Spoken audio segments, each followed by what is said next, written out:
Jimmy Butler had 10 points in the opener, did not hit a three. In this game, he's got 13 and a half, 3 out of 4 from deep. And the Philadelphia 76ers, in a game that looks dramatically different than game one, lead at 51-38, trying to tie things up with the Toronto Raptors. American Express halftime report, Ernie Johnson along with Kenny, Shaq, and Charles.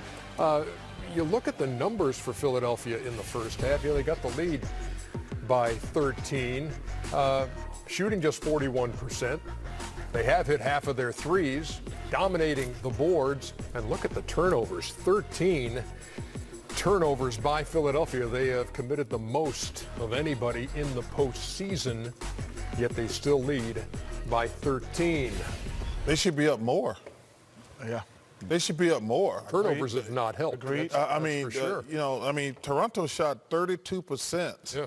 They should be up. If I'm Philly, obviously it doesn't matter, but I think they should be up 20 points, to be honest with you, because Toronto's not going to keep shooting this bad.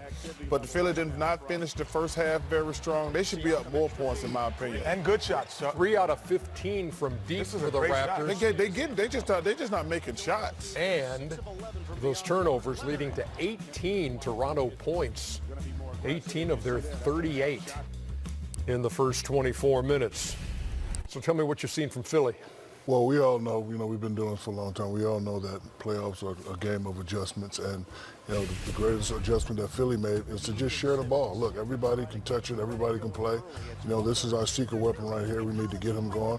One more pass. You guys have all played on teams, and we all tell people, look, I know you can shoot, but just make one more pass.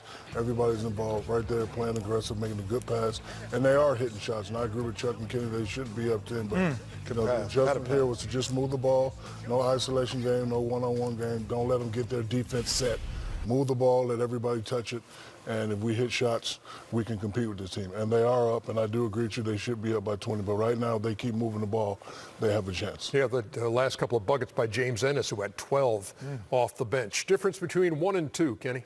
Aim high is James Ennis, let me just say that. Oh. Played for me growing up. He played for you? Yes, he did. It's all about the coaching. No question. But you know what? What I learned as I was, blessed to be on teams that made the playoffs. In the regular season, you have to run your plays. And in the playoffs, you have to make plays. It's a difference. You have to make a play. And so, no one's coming. They all scared. Your antenna. Hey, look, and I put my sneakers on today. I was like, I'm wearing sneakers today just in case somebody tries me. But this is what, early in the game, I was going to see what the adjustment Ben Simmons was going to have. And what he is not accustomed to is an Embiid. He and Embiid, I want to see what kind of adjustment. But all of a sudden, you see Marc Gasol freeze it here. No one fights this guy this hard to be able to get him outside of the paint. So as the play developed, he normally would have been in the paint catching the ball. And this, ladies and gentlemen, Charles, for you, freeze it here. The difference between you scoring 25 points a game or 18 points a game, isn't it those five inches? No question.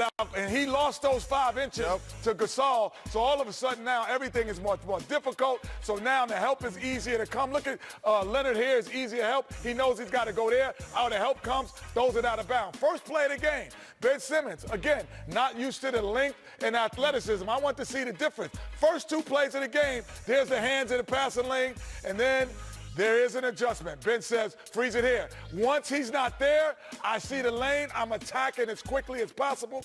Get into the lane. I'm at my advantage of what I do best. And the other guy I wanted to see was Tobias Harris. Don't run a play, make a play.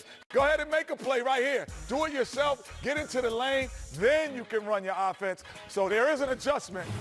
Don't run plays, make plays in the playoff, baby. And Joel Embiid obviously is sick, and he's taken 1 shot in the first half of this game. He's got 4 points all at the line. And Marc Gasol's doing a fantastic job. Remember, he said in the interview before game 1, he said, I'm going to hit him right when he get past half court. I'm going to make him earn his space. I'm not just going to let him run down the court.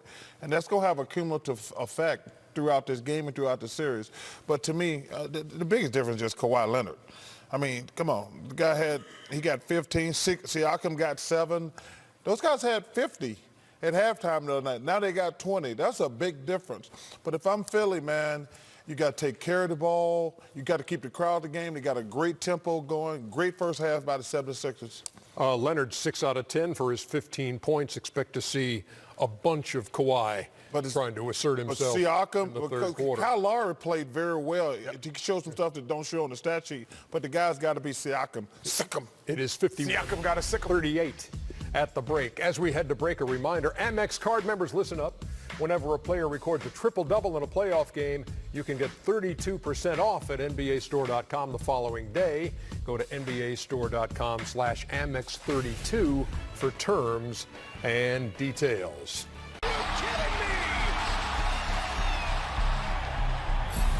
Dame hit the unbelievable shot, but this is something that is even better. We accentuate the negative. Asked about pressure heading into this series, guys. He said, pressure, this is just ball. Pressure's a homeless man who doesn't know where his next meal's coming from. The single mom trying to scuffle and pay rent. They paid a lot of money to play a game, don't get me wrong. These are challenges. Call pressure, though, an insult to regular people.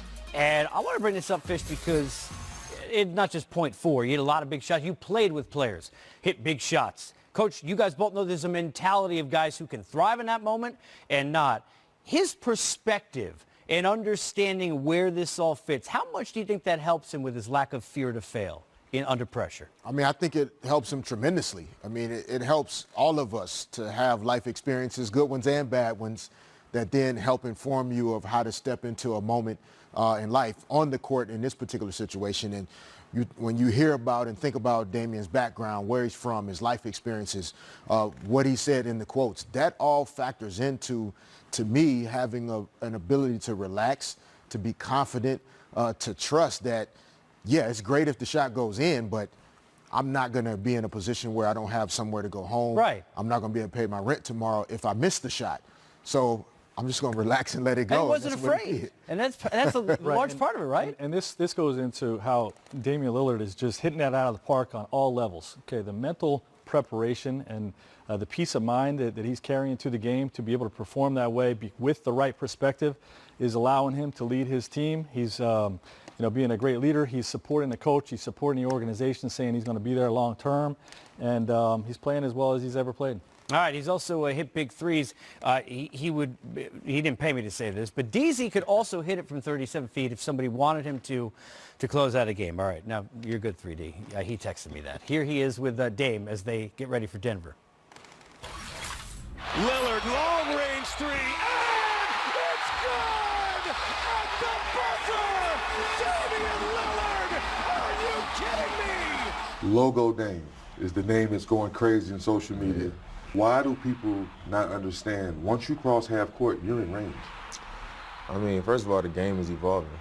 You know, you're seeing guys taking deep threes, and it's not just taking any random shot.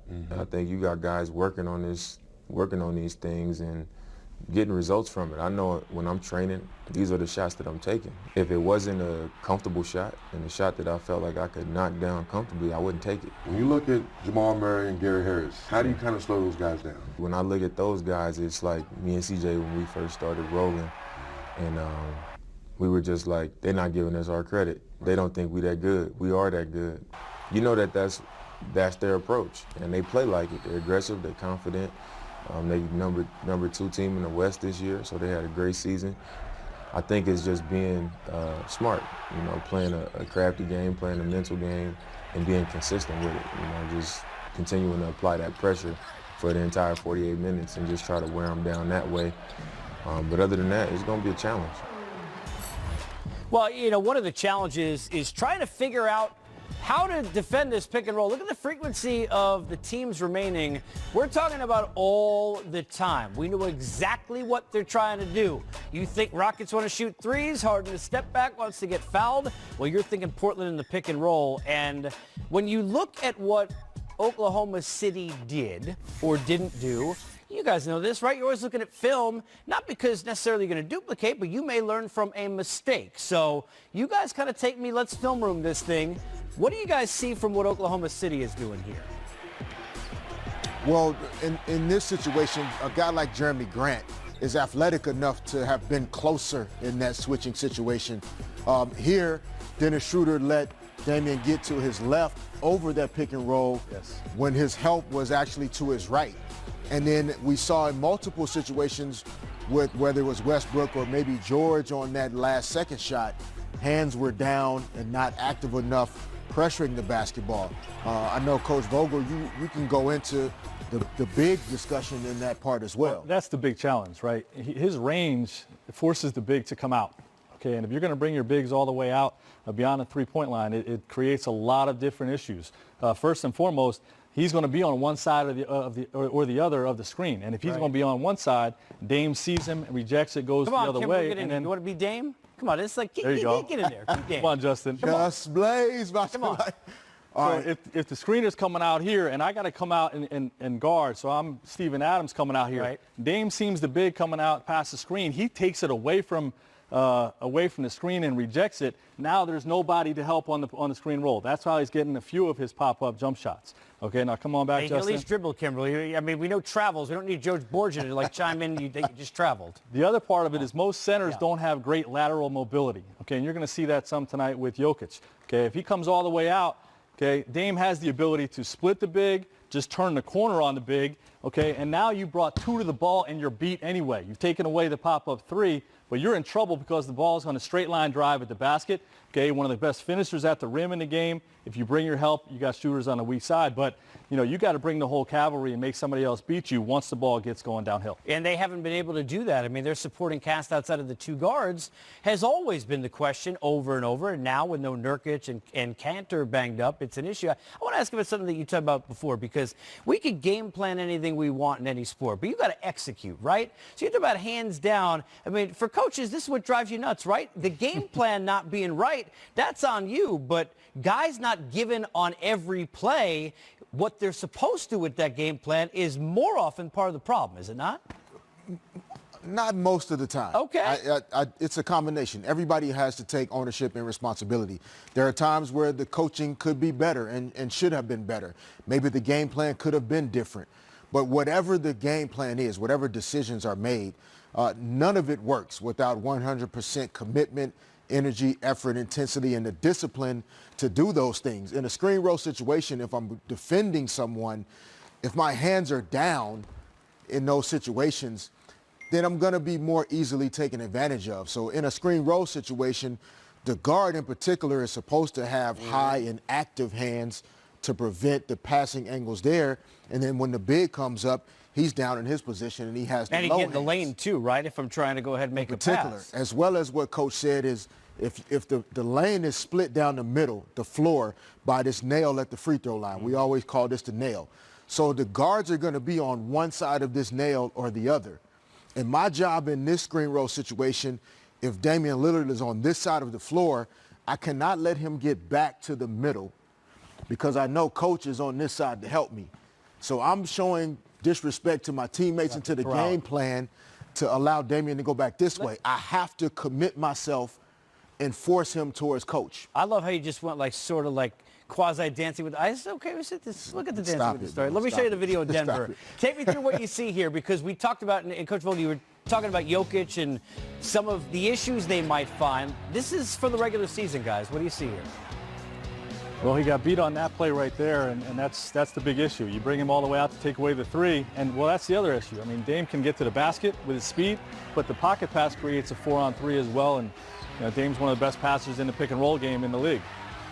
You know, the thing about it, too, is how much more dangerous does it make it when any time he wants, when he gets hot, he can just decide, you know what, I don't need any of this. I'll just shoot. So you're so prepared for everything that he's going to do that you just broke down that you're maybe that split second too late to close out on him where he goes and hits the three. In particular, yes, because as soon as he steps over half court, like 3D said, he's pretty much in his range. A lot of those clips were fairly good, though. If you can force Lillard to have to use that many dribbles to either get to the front of the rim or then at the last second he's dropping off to another guy, you have a much better chance of having success against the Blazers. Anytime he's coming over half court and he's one or two dribbles popping up into his three, or he's coming off of a screen roll and being able to easily get to his spots, you are in trouble. So watch the Nuggets to be really active and throwing a lot of extra bodies at Lillard tonight. Hey, don't forget about the other guy, CJ, because he missed a few. Bricked one, but then made two of the biggest shots in the game late.